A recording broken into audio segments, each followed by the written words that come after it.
ఇక 2027 డిసెంబర్ నాటికి మూసీ ప్రాజెక్టు తొలి దశ పూర్తి, నిర్వాసితులకు ప్రభుత్వం అండగా ఉంటుంది, డిప్యూటీ సీఎం బట్టి విక్రమార్క వెల్లడి. తొలి 5 కిలోమీటర్ల పనులు వెంటనే మొదలు, ఆస్తులు నివాసాలకు నష్టం లేకుండా అలైన్మెంట్ల మార్పు. ఏడీబీ నుంచి తొలి దశ పనులకు 7,055 కోట్లు వచ్చినాయి. ఏడీబీ ఆసియా డెవలప్మెంట్ బ్యాంక్ అప్పు ఇది లోన్, ఆసియా అభివృద్ధి బ్యాంక్ ఇది. ఎలివేటెడ్ కారిడార్, అది క్లారిటీగా చెప్పరా.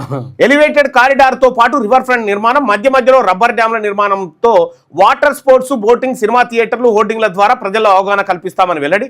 ప్రజాభవన్లో కేబినెట్ సబ్ కమిటీ భేటీ, హాజరైన మంత్రులు శ్రీధర్ బాబు, పొన్నం హాజరయ్యారట. మూసీని 2027 నాటికి ఫస్ట్ ఫేజ్ ను కంప్లీట్ చేస్తామని చెప్పి చెప్తా ఉన్నారు. ఇక యుఏఈపై ఇరాన్ డ్రోన్ అటాక్ చేసిందంట. అమెరికా నేవీ పైన దాడికి యత్నం. ఇక సీజ్ ఫైర్ ను ఇరాన్ ఉల్లంఘించిందని యుఎస్ అంటుంది. శత్రుదేశ అటాక్ ను తిప్పికొట్టామని వెల్లడి చేస్తా ఉంది. ఇంకా అయిపోలే అది. ఇటీవల మళ్ళీ ఇంటర్నెట్ లో ఎఫ్స్టీన్ ఫైల్స్ మళ్ళా తెర మీదకి వచ్చినాయి కొన్ని. మాజీ డీజీ భార్య దారుణ హత్య, నిద్రపోతుండగా నోట్లో గుడ్డలు కుక్కి గొంతు నులిమి హత్య.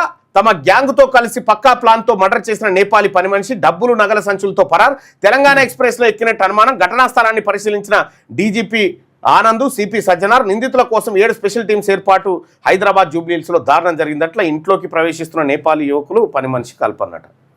పని మనిషి అంట. పోలీస్ అధికారి కుటుంబానికి రక్షణ లేదు. డీజీపీ మళ్ళీ ఆయన మాజీ డీజీ, ఆయన మాజీ డీజీ కుటుంబానికే హైదరాబాద్ నగరంలో రక్షణకరమైంది, రక్షణ లేదు. ఇక సామాన్య పరిస్థితి ఏంది? మార్ఫింగ్ మోసగాడు హుస్నాబాద్ విద్యుత్ ఆఫీసులో కంప్యూటర్ ఆపరేటర్ నిర్వాకం. మహిళా ఉద్యోగుల ఫోటోలు తీసి మార్ఫింగ్. ల్యాప్టాప్ లో 1300 వీడియోలు, 2500 ఫోటోలు సీజ్. పోలీసుల అదుపులో నిందితుడు మహేష్ అట. ఇక వీడు ఉద్యోగం చేస్తుండా, ఈ పని మీద ఉన్నాడట వాడు. టూరిస్టులకు అడ్డగోలుగా అనుమతులు ఇవ్వద్దు, ప్రైవసీ కావాలంటుంది సార్. పులుల సంతానోత్పత్తిపై టూరిజం దెబ్బపడ్డదా, వచ్చి రిక్వెస్ట్ చేస్తా ఉందట. ప్రైవసీ కావాలి మాకు అని అడుగుతా ఉందట. అందరూ పెడుతున్నారు.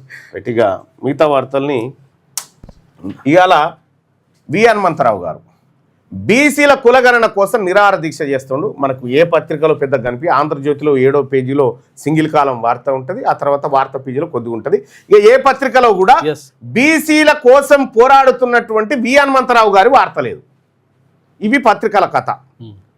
వి హనుమంతరావు గారు చేస్తున్నటువంటి దీక్షకు, బీసీల కులగణన జరగాలి దేశవ్యాప్తంగా చేస్తున్నటువంటి దీక్షకు తెలంగాణ రాజ్యాధికార పార్టీ సంపూర్ణ మద్దతు తెలియజేస్తూ ఉంది.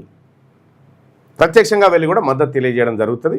వి హనుమంతరావు గారు చేస్తున్నటువంటి పోరాటం ఏదైతే ఉందో, ఈ బీసీ జాతుల కోసం చేస్తున్నటువంటి పోరాటంలో బీసీ పార్టీగా, బీసీలకు చెందిన పార్టీగా ఖచ్చితంగా దాన్ని మద్దతు చేస్తూ ఉన్నాం.